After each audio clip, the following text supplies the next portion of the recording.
What is up, everybody? We are live fighting Corona. Do do do do do do do do.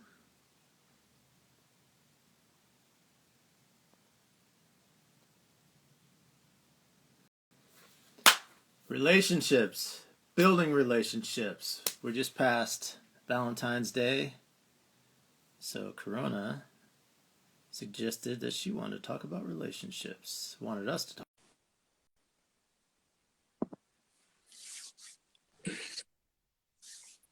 What is up? What's There we go. So, perfect? I had to get my headphones. you wanted to talk about relationships. I did. Obviously, we just passed Valentine's Day, like you just mentioned.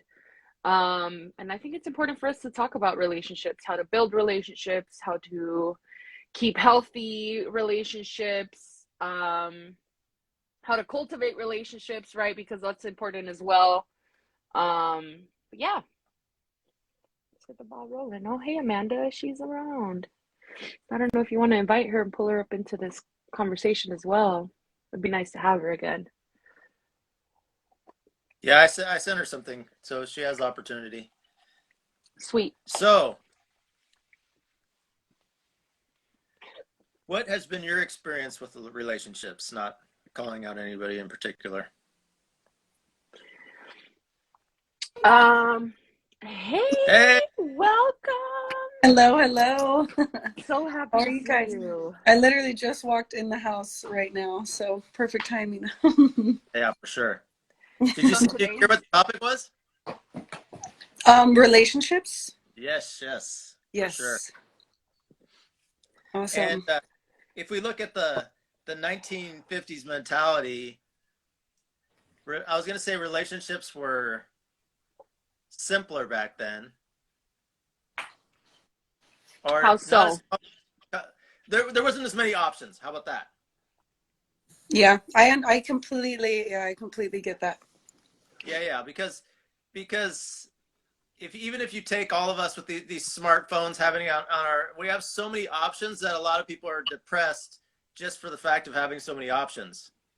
A large percentage of Americans was just go to college or graduate from high school and go work at the mill down the road and get married, have children. It was that simple. Yeah. And that alone is complicated, but if you add lots more options, it causes more stress, and stress throws everything out of balance. Right, because you're adding a lot more Or layers to things. If you don't manage your stress properly. Right. You know what I feel now that you're saying that, maybe it was easier for people to have a better relationship with themselves back then, right? Because there wasn't a lot of things to do at the time. I mean, if you had money, you were wealthy, you were able to go and catch a movie or well, not movie, because back in the day, I'm talking way back in the day, they used to have live performances, and even then you had to pay, right?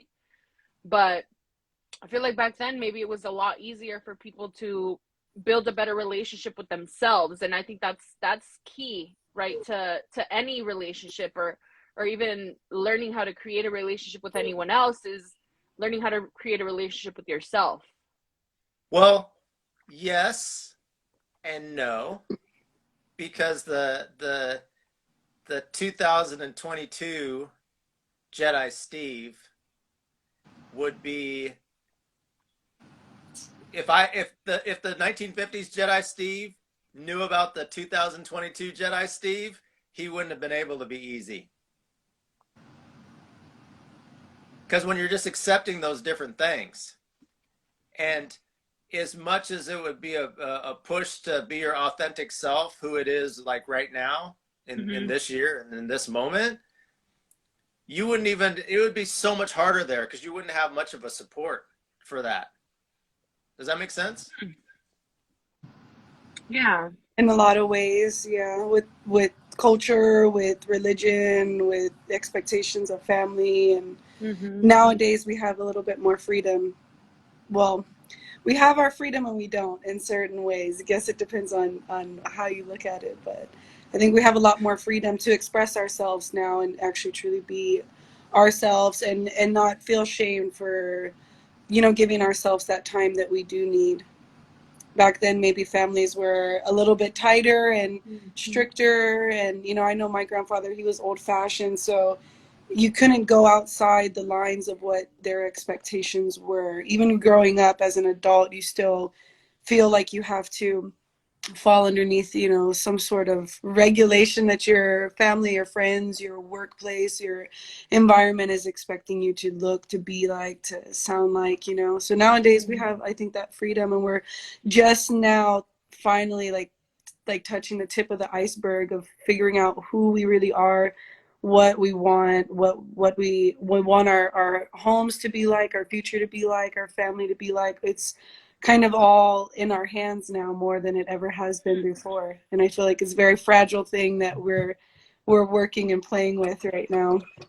And it takes generations to evolve past that point. And Yeah. we've all passed a lot of things in a short period of time, a short Mm-hmm. period of time. And Yeah, definitely. there's lots of growing pains, and you can see it all around us.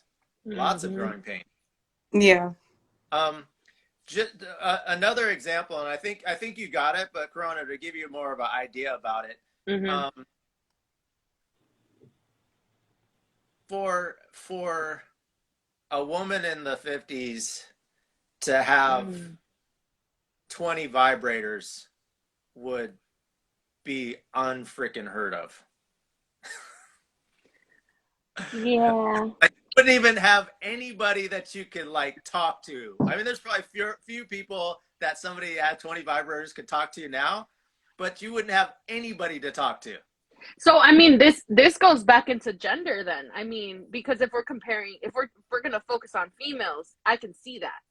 But I think I was coming from the male's perspective, right? Like men used to be able to go out in the world and go and watch theater and perform theater, right? And you didn't really see too many females doing that, right? Yeah, So I yeah. think I think that's the difference here in what you're saying is females were way more restricted, and now at least we see more of a feminist liberation, right, with all of the feminist liberation movement and all of that, where at least we can be more pleasurable with our sexual self. I think that's what you're getting at, right?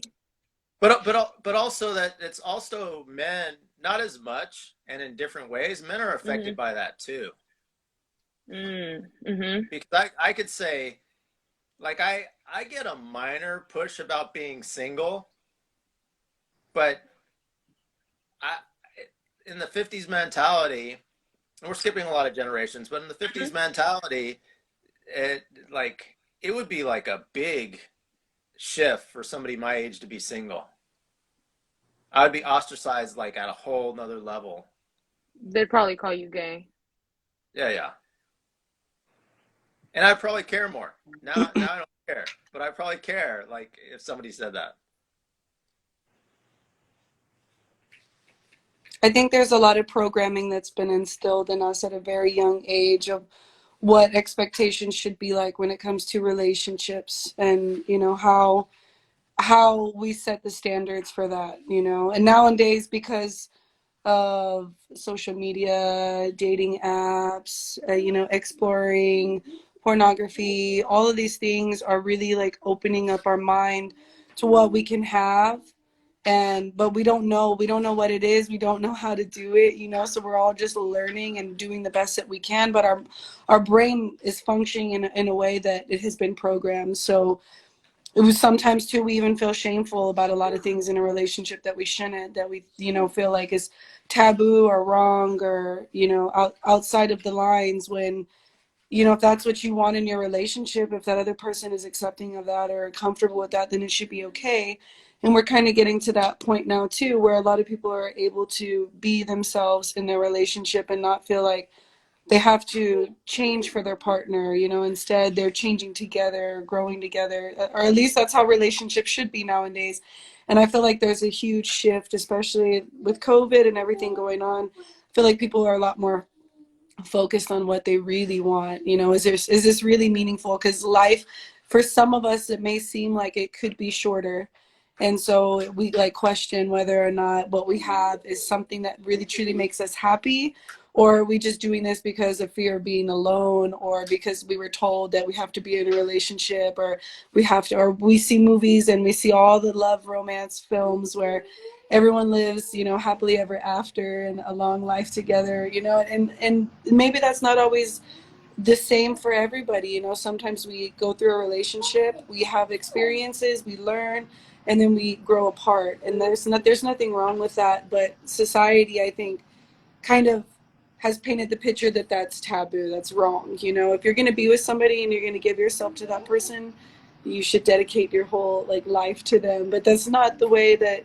it is or should be. And I think we're learning that too, that the most important relationship to have is with ourselves, and love ourselves enough that we can be exactly who we want to be without being confined in this little box that we have to change or be different. You know, all relationships, you should be comfortable and feel loved and feel safe and feel secure, and not like you're walking on eggshells, like I'm gonna piss them off today, or they're not gonna like me wearing this outfit, or, you know. I feel like that's a huge shift. We're kind of going from like the 50s to 60s to, you know, like women being the housewife and staying at home and not going out dressed a certain way or acting or speaking a certain way, and men are the ones who are head of the household. And, you know, now we're kind of changing those roles that we all have, you know, or kind of blending them together. So Yeah, I feel like in part, do you think, and this is my mind kind of going on a tangent with all of the things that we're kind of talking about right now, is it possible that when women were introduced more into the workforce with, like, you know, was it World War II, when they were like lacking workers, that females were more introduced, that we started to be able to kind of build more relationships outside of our household, right?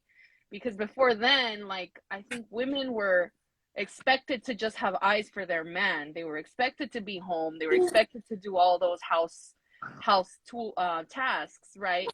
And, you know, once we started having, you know, a lack of workers, and they reached out to females and included women in the workforce, then that's when I feel women started to build more relationships with other men, as far as US history goes, right? This isn't yeah, talking yeah. about any other, this is us focusing here. But I feel like maybe that was where we started to see kind of like a transition, as far as relationships with from between females and males go, right? And this is cisgender specifically. Yeah, yeah, for sure. The it's interesting that lots of challenges today with relationships and the growth that we have, and I don't think nobody's really taken the time to look at that. I heard marriages are failing 75%. I was always 50, but now it's like 75% of marriages are failing. Is that stat correct? I 75%? wouldn't be surprised. Yeah. I know it was 50 and then I I was don't like have the 75. stats. Yeah, yeah. And getting to that level, and it used to be death till it's death to I mean death till we do part, or whatever that the Right. saying. And now it's like 75%. And is anybody like really thinking about how the cultures shift and what's going on to do it, and the instant gratification that's going on with people? Mm. Uh, a lot of people can't focus past something, and their eyes are like everywhere, and they think about options.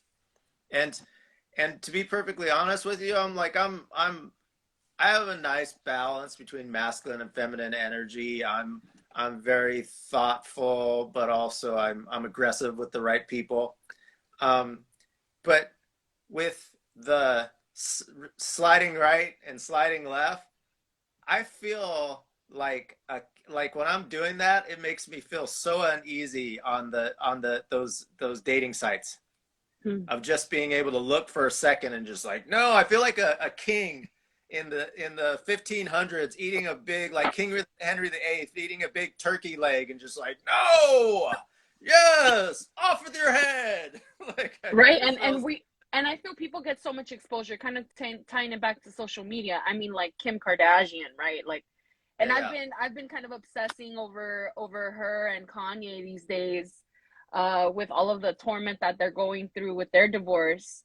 But how fast Kim K has moved on from that marriage, and how much it's impacted Kanye's mental health, right? Because for a second, I thought he was done and over with that relationship, seeing him online with Julia Fox and all of that exposure that he got there. And then all of a sudden, you see a fizzled out candle, like, and now he's back on his little rampage of Kim K, I want my family back. Like, I want to make this work. And it gets to a point that social media has become so destructive to that relationship because everyone is witnessing this in real time.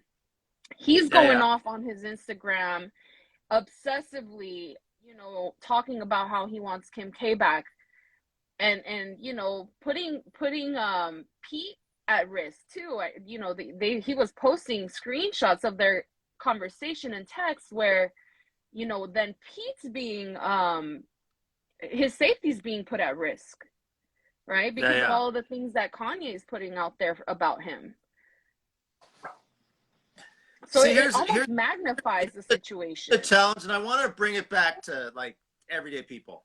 But Mm-hmm. here's the challenge with that is social media is about attention. Mm-hmm. And I'm not a relationship guy, I'm a friends with benefits guy. But I'm not a friends of benefits with anyone type of guy.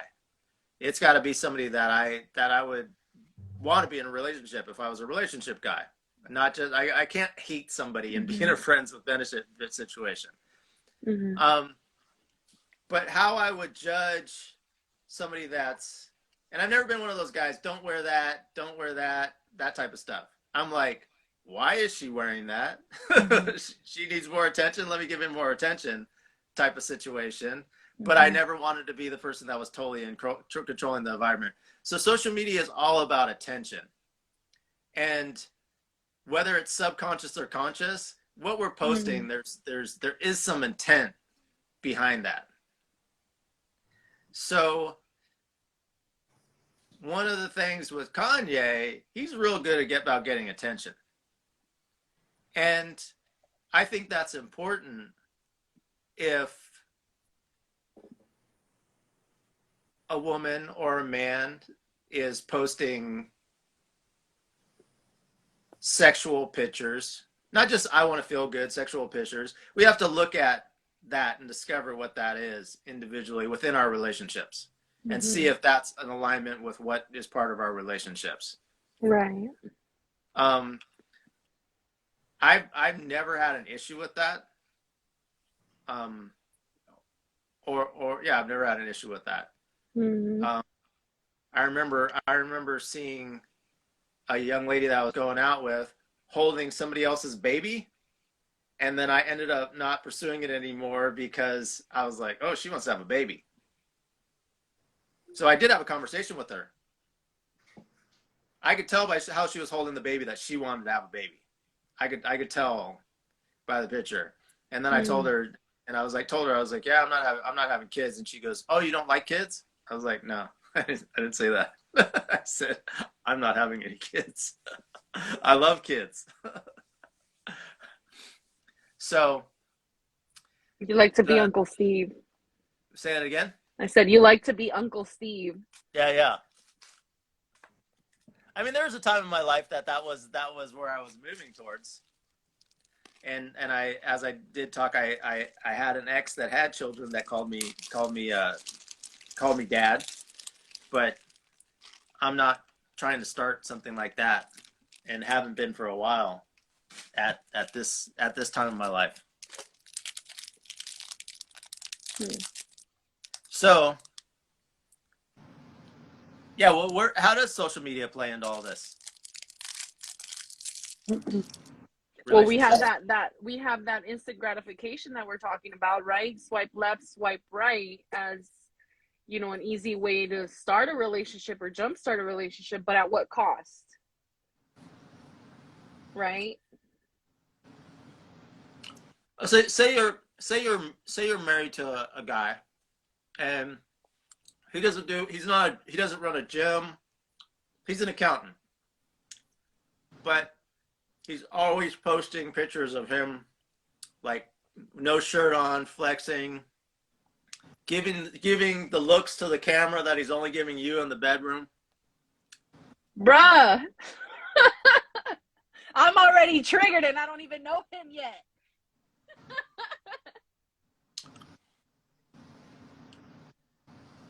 So that could play on the other side, opposed to we're hanging out, females dressed a little sexy, but also there can be a level of excitement to that. But I'm not. I mean, business wise, I put my energy all over the world, but I'm not trying to have women. I can't handle all the women within a mile of the ratio of where I live, let alone putting it out to the whole world. Just like as we literally haven't evolved, even celebrities, to be able to have like Kanye. We're going back to Kanye, having everybody on this planet Watch him. knowing what's going on with us on an everyday basis. Yeah. I think that's the problem. The issue with social media is we do use it for that instant gratification, whether it's Facebook, TikTok, Instagram, or even using it for dating. We get so wrapped up into it. I've even, when I was on it back in the day, it wasn't very long that I was because it was so challenging for me. But when I was, I noticed a lot of men on there wanted that instant gratification, whether it was like instantly, I want to see you, I want to date you, I want to have sex with you, I want to, you know, whatever it was that they wanted, you could see that they were jumping for that right off the bat. And if they didn't get it with you, they're going to go and they're going to find it elsewhere.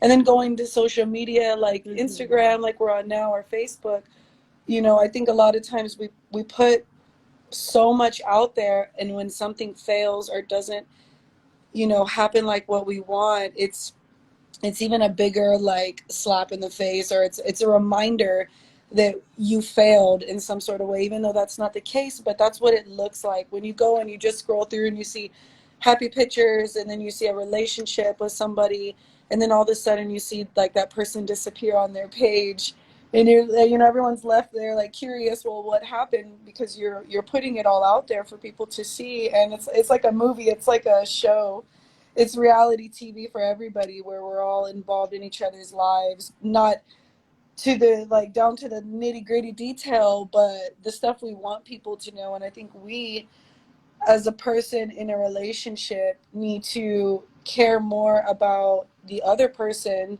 and ourselves enough to say, do I want to expose this yet? Have we grown enough yet? Are we to the point where we are solid? There's a solid foundation here, and it's not going to be destroyed, because then we both will look like we've failed, even though that may not be the case. People don't always know the situation. So I've had, you know, relationships in the past where I'm just like, I don't want to put anybody out there, because I want my business kept to myself. And I think a lot of us put everything good that we have out there, and it gets taken away from us. And I think it could be it could be a form of evil eye, it could be somebody prejudiced, it could be somebody, you know, sitting behind the phone saying, I don't want her to have this or him to have this healthy relationship or this type of love. And a lot of people will destroy that, you know, or the other person on the side is like nervous, or like, I don't want to be exposed, I don't know, you know, where we're at now. And it's like, in a relationship, it's so hard because we're still at the point where we're trying to figure out how to communicate what our needs are, what we want, what we're really comfortable with. So sometimes I feel like we just put up with it. And I've seen a lot of even celebrities where you could see the mannerisms and just, or the nonchalant like way that they're sitting in the pose casually, not making eye contact. You're taking a photo looking at the camera, but they're not, because it's kind of showing you their disconnect, where they're just not comfortable with it. But we just expose each other and ourselves so much without really processing it or thinking about it, I Mm-hmm. think, and that alone can cause damage to our relationships, because good things should be kept behind closed doors if you don't want them to be damaged. You know, it's like precious china. You don't go off telling your neighbors, "Hey, I got I got brand new china and it's worth thousands of dollars inside my house. Tell this person and let's post a picture and let's talk about it and here's my address." If you want to just come and steal the china, I guess I'll leave the door unlocked for you too. Why not? You know, I feel like that's what we do with our relationships without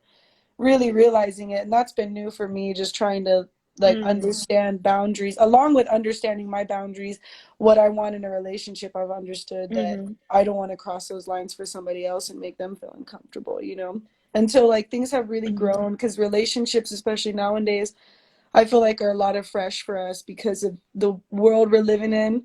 We don't really stick in long-term relationships too much anymore. For example, 75% divorce rate, you know, there's not a lot of people who, like my grandparents, are going to live together for the rest of their life. And what I've come to realize, forgive me if I'm wrong or if y'all see this in a different way, but I feel like a lot of our family, our ancestors, were in that long-term relationship for safety and security. You know, if I'm wrong, tell me, but that's what I feel like. Yes, there's a form of love there, you know, because of the bond of the years of being together. And obviously some, Mm-hmm. you know, some there's got to be some spark between the two that keep that bond. I, But I I want to think make I want to I want to make a connection with that. I was giving a passenger a ride, and this is probably 3 4 years ago, and this guy was on a reality show in the Philippines, and he had like 15,000 followers, and this young lady had gotten in. It was a pool, so this young lady had gotten in the car, and she wasn't really impressed by him. There was no attraction there, but when she saw that he had 15,000 followers, she all of a sudden was attracted to him. So I've seen that. if I get a dopamine hit based on whenever I get a bunch of likes, I try not to be attached to that. And definitely, I try not to be attached to that all day. But moments I get attached to it. But all of a sudden, if you're in a relationship with somebody that has 1 million followers, that could be a lot of dopamine for you. And we kind of change the way we do something. If and we're kind of going like the 1950s, if somebody said just hooked up with a random person, kind of changed as it went to the 60s and 70s. But if a female hooked up with a random person, that would be like there'd be a lot of shame there, much more than today. But if it was a celebrity, depending on the celebrity, it would be a change. But all of a sudden, lots of people are made celebrities because of social media and because we're seeing things on an everyday basis. And there's lots of jealousy, envy, and there's also security. That dopamine, that also, oh, I've got somebody that's got a lot of views. That's a level of security because we haven't really caught up to evolve with this. Does that make sense? It's Mm-hmm. part of the reason it's making sense Yeah. because it doesn't make sense. Does that? Yeah. So it's No, like one of the like a, things I feel, go ahead. one of the things I had as a challenge in my latest long-term relationship, it was my partner. It was weird because like he wanted to be posted on my social media, but at the same time he wanted it to be private. And it reached a point where he couldn't even follow me. Like he unfollowed me and blocked me from his page. So I was like, okay, so you want to be on my social media, you want to be posted as like advertised on my page so people know that I'm not single, but at the same time you block and delete me from your page. It all ties back to that insecurity, right? To not, I feel maybe obviously there wasn't any trust in that aspect, Maybe. that he felt that, I mean, he needed me to advertise myself as taken, but then didn't I want to think see what that's I was like I think that's posting. double standards there is he's probably don't forgive me if I'm wrong, but probably wanting to have his cake and eat it too, but have you, in a sense, protected in his own, you know, but that I don't know the whole story there, so I don't know. No, that Yeah, makes yeah. complete sense. Yeah. Yeah. So I mean now like when I'm dating people, I'm like, you know what? Like please don't post me, don't advertise me on your page. We're friends. And if you post me, it's okay if you post my hands, but that's about it. I don't need people to think that we're together because then I'm not with you. Like, leave me out, please. It's funny. This is a funny story, and I hope this adds value to it. But it's funny for so I took a picture with a passenger that is him and his wife. Sorry, him and his fiance. They just got engaged, and I wasn't holding the camera, and she gets real close to me, and it looks like she's trying to take a picture of me, and she's holding up her ring. So, but it was I got to share the picture with you, and I can't So share you it with were in everybody the else. picture? Yeah, no, they wanted a picture with me because I have the selfie contest and they see it in my. Oh, okay. So she took a picture, but it looks like she's engaged to me, even though he's in the picture. The way that she took the picture, and then she had texted it. No, she shared it online, and then I grabbed it. But I posted it, and I didn't say anything, and I forgot about it. And then my aunt, all the way in Barbados, sees a picture and says she has a girlfriend. Says it's like, oh, Steve has a girlfriend. Tells my mom, and then my mom's mad at me because I didn't tell her about my girlfriend. Uh-oh. And I didn't even know if it was just because I take a lot of selfies with a lot of people and post it on there. So I thought it was a picture of somebody else.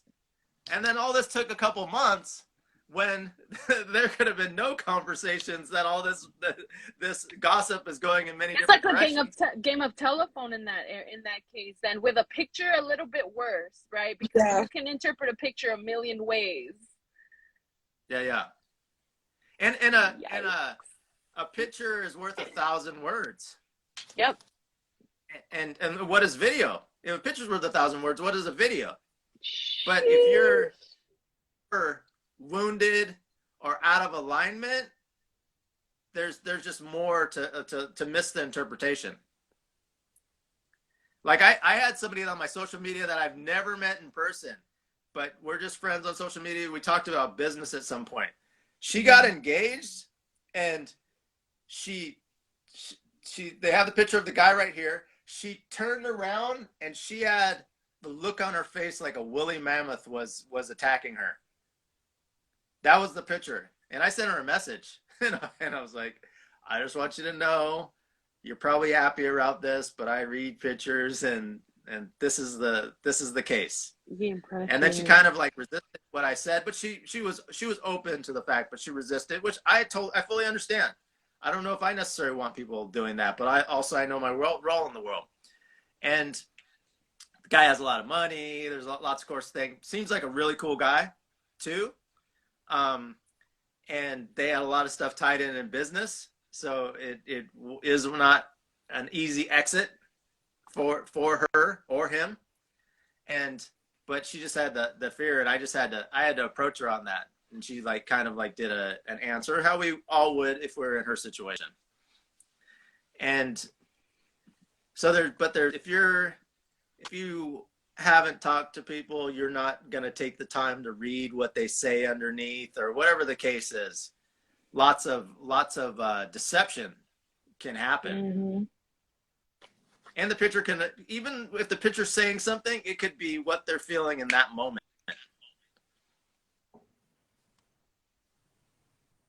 I think a little like to kind of not change subject, but bounce back to what I was saying earlier is you saying this story reminds me exactly of what I was saying. So it's probably still the same nowadays, just a little bit more different. That in relationships, what we're really seeking is security, even if it's scary. Mm-hmm. Who we're choosing to have this form of security or comfortability with, you know, or safety, that we're doing it for survival, you know, and that's kind of what I think we need. We're learning to grow away from, as much as it's like embedded in us to just, you know, survive in this world, especially with everything going on. Um, but I think that's something to look at, you know, like, and try to dissect, like, what is it that we really want out of a relationship, and if it is really security, in what aspects is that, you know, security coming from? Is it, you know, and if that's the case, like, we need to tie ourselves together, or not tie ourselves together, but work together in a relationship to figure out how to create a safety net and a strong foundation between the two of you, and make sure you're on the same page, you know, but not tie yourself down with a person. Marriage for me has always been such a huge issue, because I feel like a lot of people rush into it, or you just don't know, you don't know where you're headed, when it costs so much money and so much time, and so much work that you invest into it, to just walk away from that. But I don't want to take that away from myself or anybody else who has that special day they get married, you know, or they. I have a question. Yeah.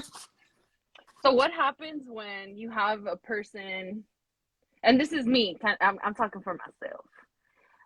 I grew up with a mother who's very self-sufficient, who has a mindset of, I don't need a man, I can do this shit. What happens then? What type of security possibly need, right, when they have that type of mindset? Yeah. Like, My mother's the same way. when you feel you're a go-getter, you're a provider. Is your mom, let me ask you, is your mom single, or is she married, or is she No, dating? she has a partner, but she doesn't live with him. She travels on the weekends to spend time with him. It's her way of getting away, kind Has of. it been like short term, long term? No, they've been together for 3 years now. Okay. See, my mom Yeah.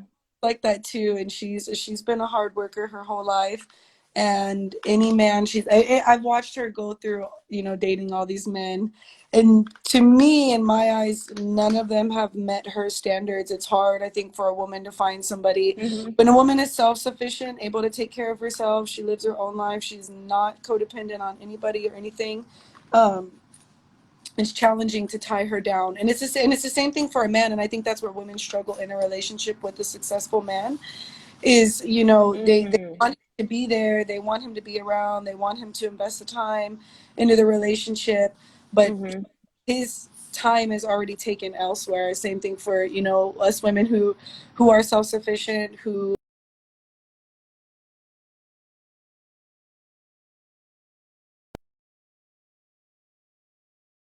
married, where they're there holding each other's hands every single day.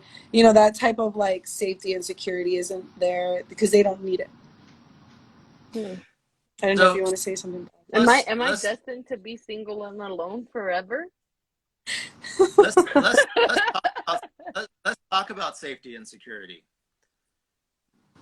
It's it's you can have an authentic safety and security, and you can have like the social media. Oh, this person's got a lot of difference, or this person's a celebrity. All of a sudden, there's some non-authentic way of safety and security that's put together. Um, a lot of it's still a thing that even women that have more money than men still like men to buy them drinks. Yeah. And I'm not saying I anything's don't know. wrong with that. My mom, she doesn't like you buying her drinks. Like Me neither. she will No, buy everyone I at the didn't say. bar.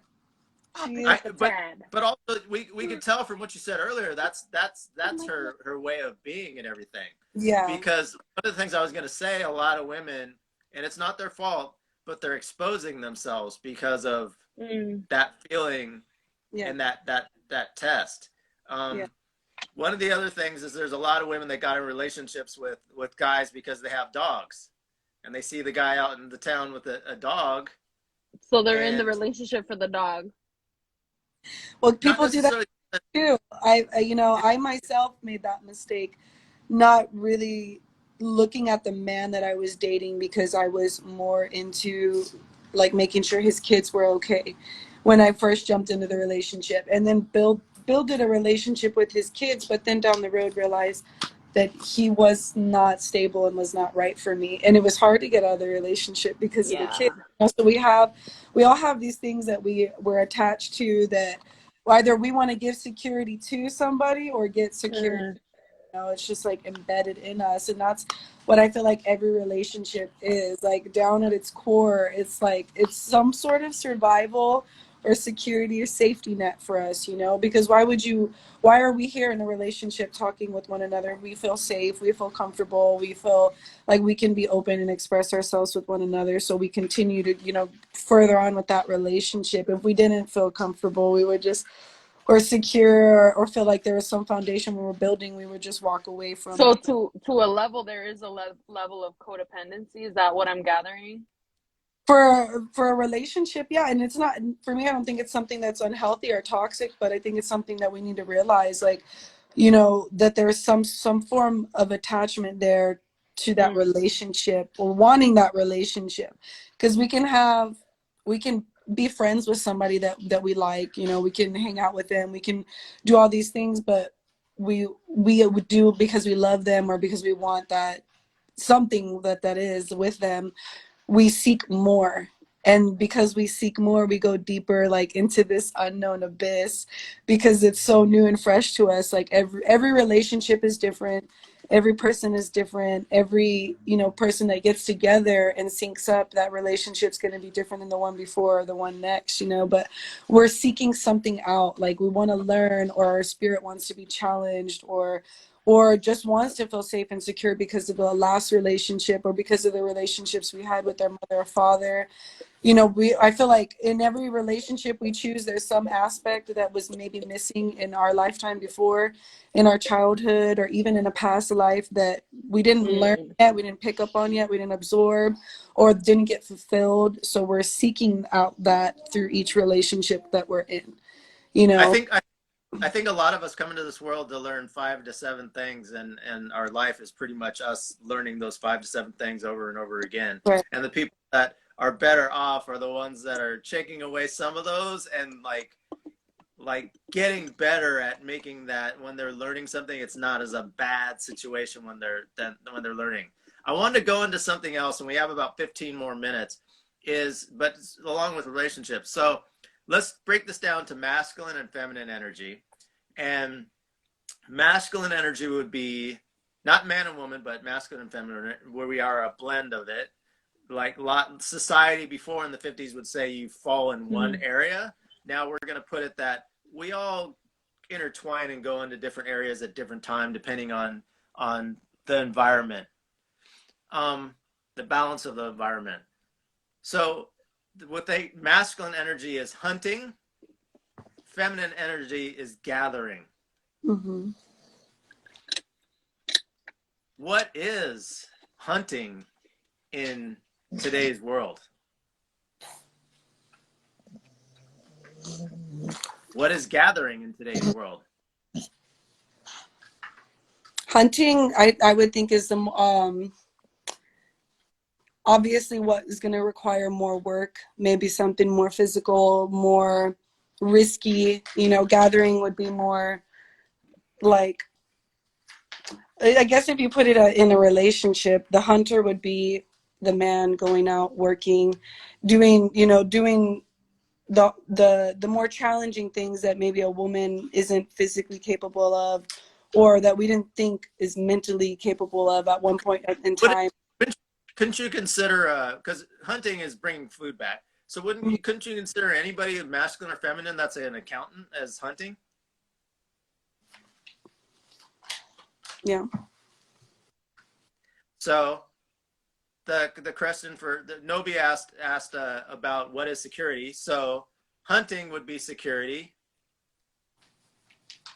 Gathering, I mean, that puts a little security. I mean, as far as for the home life and what it provides, making sure when the other spouse, male or female, when they get home, They have a nice, safe environment. Why the women or males working at work, they know that the child at home is feeling safe.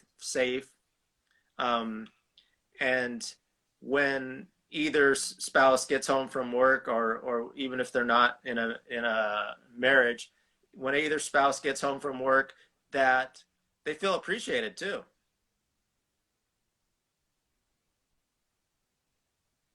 Hunting, Not just being all the time gathering. separated from their family, and the children feeling a lot more resentment towards the father and mother that's not in the household as much. I think if we want to break down hunting and gathering without including the gender into it, I know you said to include it, but if we want to like step away from it and see it in today's times, hunting would be more of the financial aspect. To me, gathering would be more of the emotional aspect of how we keep the glue strong within the family.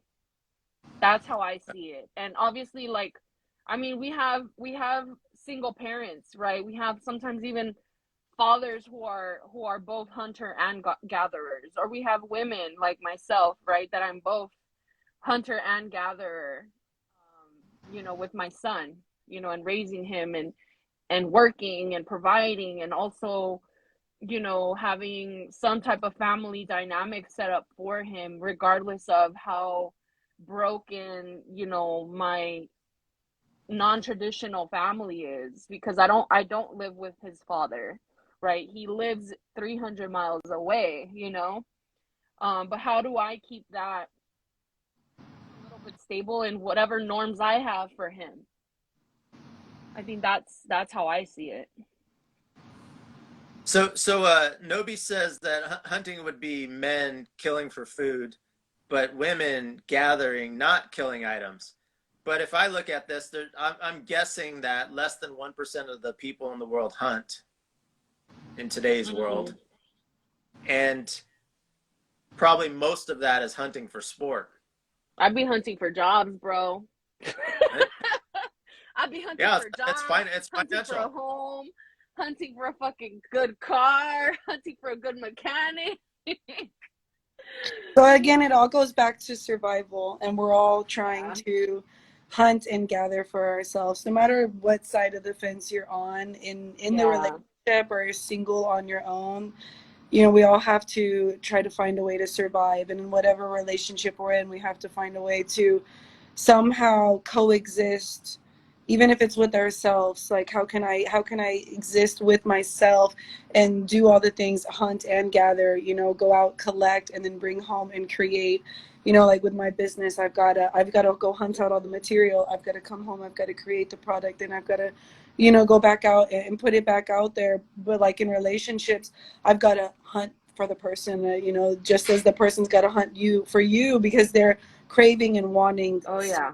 That's something we all have, this void that we want to fill, this unknowing like need that's just there, like residing in us. And what's beautiful is, I feel like all these relationships we Are you have, fucking sex? Fuck. whether they're sexual or not sexual, all relationships, teach us Oh, something. you're talking about sex. Fucking Mickey, get away. Sorry. Go away. Sorry. I heard somebody post this the other day, and then you can finish. They said God made sex like such an awesome thing. That's why the world's why our species has continued to expand. Do you know how hard it would be able to get this many people on the planet if like sex sucked? Do you know how happy the Greeks were with their orgies and all that shit? No, how happy were they? Fuck you. Talk slowly. Can you lower your voice a little? Go away.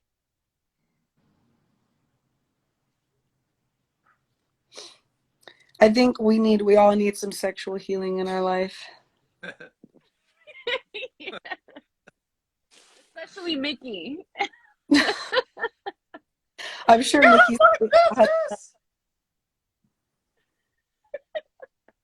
I'm sure that mouse has been through I got enough, Minnie. plenty. I got Minnie, even though she's my sister.